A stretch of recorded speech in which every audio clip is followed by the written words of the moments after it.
Right. So now we're going to do the learning styles inventory or survey.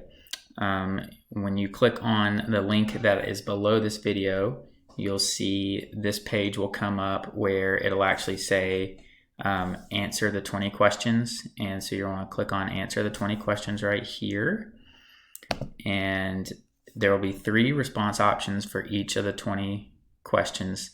And you may feel like some of them describe you better than others. You may feel like none of them describes you. As you're answering these, I want you to go ahead and do the ones that most describe you, okay?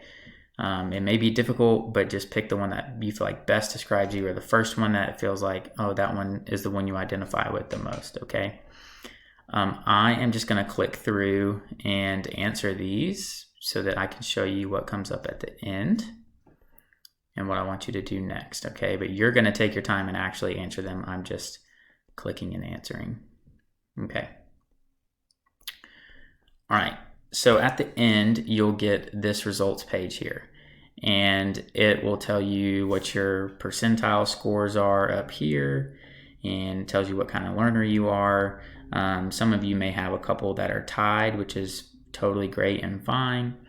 And then it has this description of what kind of learner you are, okay?